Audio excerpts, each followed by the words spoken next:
सुप्रभात बच्चों, मैं सुखमणि सर आप सबको इस वीडियो में स्वागत करता हूँ। आज का हमारा पाठ सप्तमः पाठः संकल्पः सिद्धिदायकः। संकल्पः सिद्धिदायकः का अर्थ क्या है? संकल्पः यानी कि प्रतिज्ञा, सिद्धिदायकः सिद्धि अर्थात फल, दायकः यानी कि फल देने वाला। अर्थात अगर हम कोई भी प्रतिज्ञा करते हैं, अगर मन में कोई भी काम को करने के लिए ठान लेते हैं तो वह क्या होता है? अवश्य ही सिद्धिदायक, सिद्धिदायक यानी कि फल देने वाला होता है। तो संकल्पः सिद्धिदायकः का अर्थ हुआ संकल्प यानी कि प्रतिज्ञा फलदायक अर्थात फल देने वाला होता है।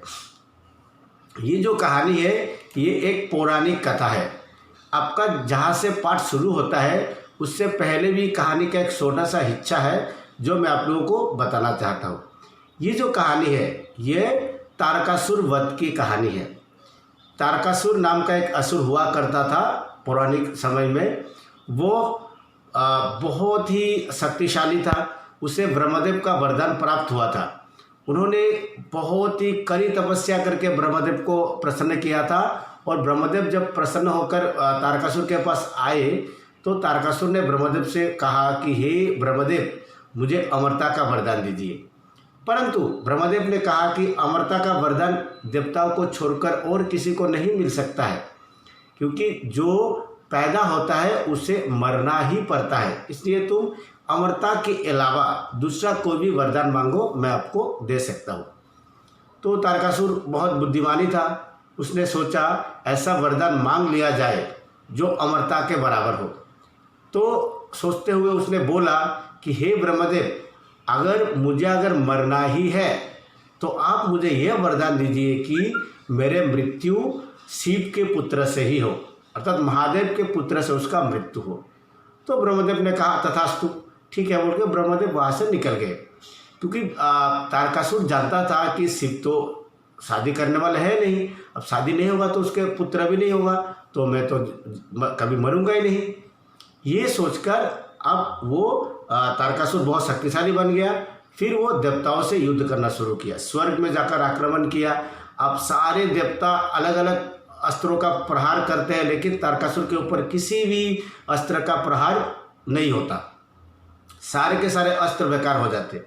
उसके बाद सारे देवता भाग गए, क्योंकि तारकासुर उसको पकड़ लेता तो देवता तो मरते नहीं है, लेकिन उसको जेल तो दिया जा सकता है। इसलिए सारे देवता भाग गए, इधर उधर भागने लगे। उसका जो देवताओं का राजा इंद्र था वो कुछ देवताओं को लेकर ब्रह्मदेव के पास चले गए। बोले कि हे ब्रह्मदेव, आप ही हमारा इस दुर्भाग्य का कारण है। आपने तारकासुर को वरदान दिया कि उनको उसका मृत्यु शिव पुत्र से ही हो, तो आप बताइए हम उसको क्या करें, क्योंकि शिव जी तो शादी करने से रहा। तो आप हमारा उपाय बताइए कि किस तरह से हम इस तारकासुर से मुक्ति मिल सकते हैं। तो ब्रह्मदेव ने कहा कि देखिए, शिव जी का तो एक बार विवाह हो चुका था। उनका शादी तो देवी ये से हुआ था कि शिव जी का जो पहले से शादी हुआ था वो देवी सती के साथ हुआ था। देवी सती ने तो अपने आप देह त्याग किया था। इसलिए क्या हो गया, आप वो बिल्कुल अनमैरिड है। आप वो मतलब पत्नी का मृत्यु होगा तो फिर से वो बैचलर बन गए। फिर अब इसका शादी करवाया जा सकता है, लेकिन इसकी शादी करने के लिए कौन सा जो स्त्री है, कौन से लड़की है जो इसके लायक है?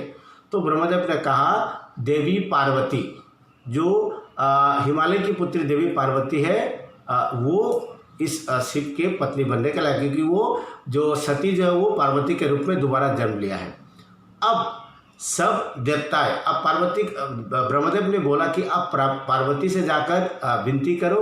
अगर पार्वती अगर मानती है तो आपका ये जो तारकासुर से आपको निजात मिल सकता है। फिर सारे देवतागण, सारे देवगण महर्षि नारद के साथ, देवदूत नारद के साथ वहाँ पर पहुँचे, मतलब पार्वती के पास पहुँचे और उन्हें पूरा का पूरा कहानी बताया। तो पार्वती भी शिव को पति के रूप में पाने के लिए राजी हुई। तब अब शिव को पति के पाने के लिए तो ऐसे तो शिव तो देवाली देव है, वो तो तपस्या में लीन रहते हैं। उसको उस तक पहुंचने के लिए तपस्या करना बहुत ज़रूरी है।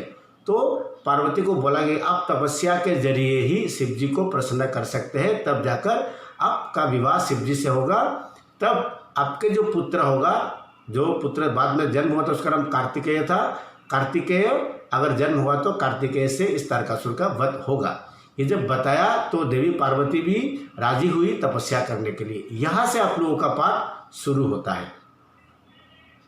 तो देखते हैं पाठ किस तरह से आता है। पार्वती शिवम पति रूपेण अवांछत, अर्थात पार्वती शिव को पति के रूप में पाना चाहा। इतदर्थम सा तपस्या कर्तुम इच्छेत, इसके लिए एतदर्थम यानी कि इसके लिए सा वह तपस्या कर्तुम इच्छेत, वो तपस्या करना चाहा।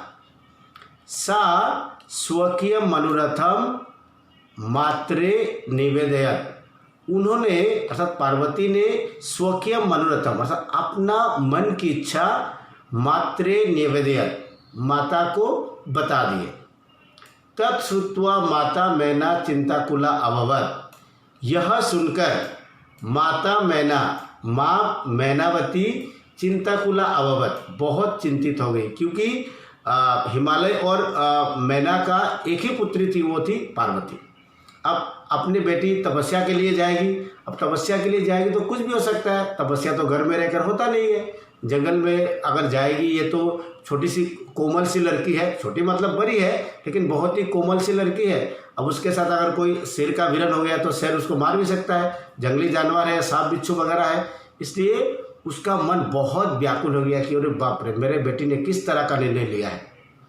अब मैना बोली, मैना वत्से अर्थात हे बेटी, मनीषिता देवता गृहे एव संति, मनीषिता यानी कि मन चाह इच्छित देवता, अर्थात जिस देवता को तुम पाना चाहते हो वो देवता तो गृहे एव संति, घर में ही है, अर्थात जो देवता को तुम पाना चाहते हो वे सारे देवता घर में ही है। तपः कठिनम भवति, तपस्या जो तप यानी कि तपस्या, तपस्या बहुत कठिन होता है। तव शरीरम, तुम्हारा शरीर, सुकुमलम वर्तते, तुम्हारा शरीर बहुत कोमल है, क्योंकि राजा के बेटी है, बहुत कोमल तो होगा, कोई तो काम धाम करती नहीं होगी, महाराजा की बेटी है। गृहे एव वस, तुम घर में ही रहो। अत्रैव तवाभिलाषा सफलः भविष्यति, अत्रैव यहाँ ही, तव अभिलाषः अर्थात तव यानी कि तुम्हारा, अभिलाष यानी कि मन की इच्छा, यहाँ ही तुम्हारा, घर में रहकर ही तुम्हारा मन का इच्छा जो है वो सफलः भविष्यति, सफल हो जाएगा। अब पार्वती बोलती है, अम्ब हे माता, तादृश अभिलाषा तु तपस्या एव पूर्ण भविष्यति, तादृश यानी कि उस तरह का अभिलाषा, अभिलाषा यानी कि इच्छा, अब उस तरह का इच्छा यानी कि किस तरह का इच्छा, अर्थात शिव जैसे महान देवता को पति के रूप में पाने की जो इच्छा है, शिव तो कोई एरा गैरा नत्थु खेरा देवता नहीं है, वो तो देवादिदेव है।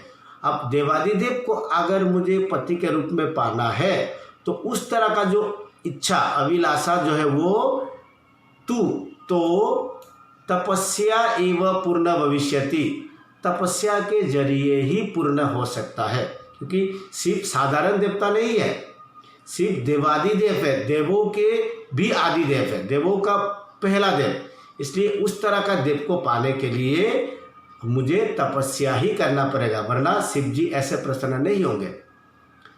अन्यथा इसके अलावा या फिर अगर मतलब इसके अलावा तादृशम पतिम, उनके जैसे पति कथम प्राप्स्यामि, अब इसके अलावा उसके जैसे प्रति, अन्यथा मतलब इसके बगैर उनके जैसे पति को मैं कैसे प्राप्त करूंगी। अहम तपः एव चरिष्यामि, मैं तपः एव चरिष्यामि, चरिष्यामि मतलब करना, मैं तपस्या ही करूंगी, इति मम संकल्पः, यह मेरा संकल्प है, यह मेरा प्रतिज्ञा है कि मैं तपस्या ही करूंगी। मैना बोलती है, मैना पार्वती की माता, पुत्री, हे बेटी, त्वमेव मे जीवनाभिलाषः, अर्थात हे बेटी, त्वम एव, तुम ही, एवं मतलब ही, तुम ही मैं यानी कि मेरा, जीवनाभिलाषः अर्थात तुम ही मेरे जीवन की आशा हो, तुम ही मेरे जीवन का एकमात्र आशा हो।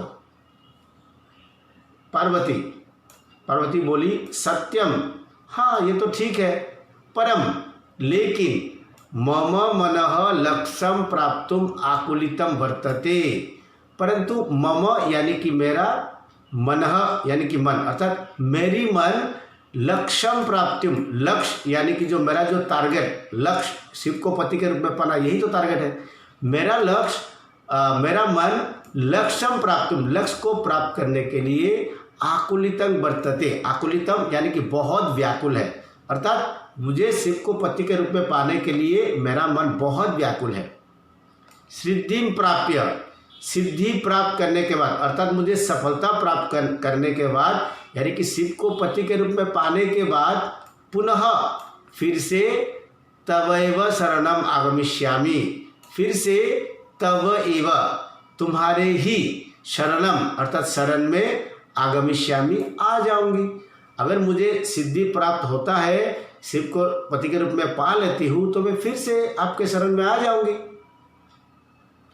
अद्यैव विजया साकम गौरी शिखरम गच्छामि, अद्यैव आज ही, विजया साकम, साकम मतलब साथ, अर्थात विजया साकम, तो विजया के साथ, गौरी शिखरम, गौरी शिखर नाम का जो पर्वत है वहाँ पर गच्छामि व जाती हूँ, आज ही विजया के साथ मैं गौरी शिखर पर जाती हूँ। ततः यानी कि तब, उसके बाद पार्वती निष्क्रमति, पार्वती चली जाती है। पार्वती मनसा वचसा कर्मणा च तप एव तपति स्म, पार्वती मन से, वाणी से, कर्म से तपस्या करने लगी है, अर्थात जी जान लगाकर मन तन मन से वो तपस्या करने लगी। कदाचित रात्रो स्थंडिले, कदाचित यानी कि कभी, रात्रौ यानी कि रात में, स्थंडिले यानी कि जमीन पर, कदाचित च और कभी, शिलायाम पत्थर पर, स्वपिति स्म, तो कभी रात को जमीन पर सोती है, तो कभी रात पर शिला के यानी कि पत्थर के ऊपर सोती है।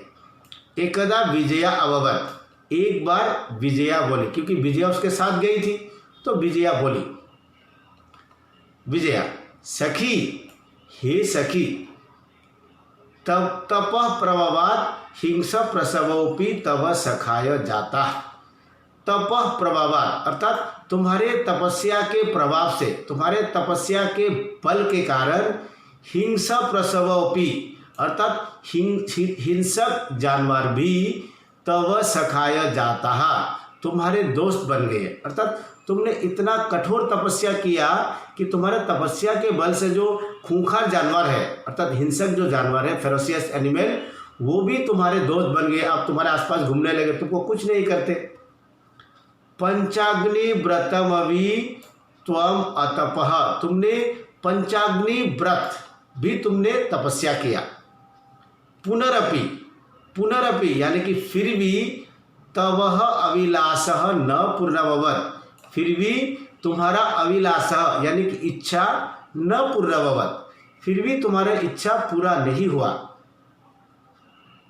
पार्वती बोली, अयि विजये, हे विजया, किम न जानासी, क्या तुम नहीं जानती हो, मनस्वी यानी कि जो महान पुरुष, महान व्यक्ति, कदापि धैर्यम न परित्यजति, अर्थात जो महान व्यक्ति है वो कभी भी धैर्य का परित्याग नहीं करते, अर्थात कभी धैर्य को त्यागते नहीं है, यानी कि वो हमेशा धैर्य को रखते हैं, वो बहुत ज़्यादा पेशेंस रखते हैं। अपि फिर भी, च मनोरथम अगति नास्ति, फिर भी ये कह सकते कि मनोरथानम अर्थात मनोरथम यानी कि इच्छा, जो मन जो चाहता है, अगति नास्ति उसका वो असफल नहीं होता है, अर्थात जो मन में ठान लेते हैं ना, उसका कभी असफल नहीं होता, ये तुम जानती हो। विजया बोली, त्वं वेदम अधीतवती, तुमने वेदों को पढ़ा है।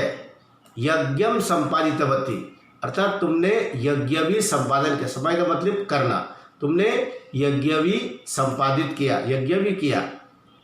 तपः कारणात् जगति तव प्रसिद्धि, तुम्हारे तपस्या के कारण ही समस्त जगत में तुम्हारा प्रसिद्धि अर्थात तुम्हारा नाम है। अपर्णा इति नाम्ना अपि त्वं प्रार्थिता, अर्थात तुम्हें लोगों ने अपर्णा नाम से भी बुलाया, अर्थात अपर्णा नाम से भी तुम परिचित हुई। पुनरपि, फिर भी तपसः फलम नैव दृश्यते, लेकिन फिर भी तपसः यानी कि तपस्या का फलम यानी कि फल नैव दृश्यते, दिखाई नहीं देता है। इतना तुमने तपस्या किया फिर भी ये इस तपस्या का फल तो तुमको दिखने से रहा, अर्थात तुमको दिखता ही नहीं है। पार्वती, उसके बाद पार्वती बोली, ओई आतुर हृदये, हे व्याकुल हृदय वाली, कथम त्वं चिंतिता, अरे तुम इतना चिंतित क्यों हो? अरे तपस्या तो मैं कर रही हूँ ना, तुमको इतना चिंता की क्या है? मेरा तपस्या अवश्य ही पूरा होगा।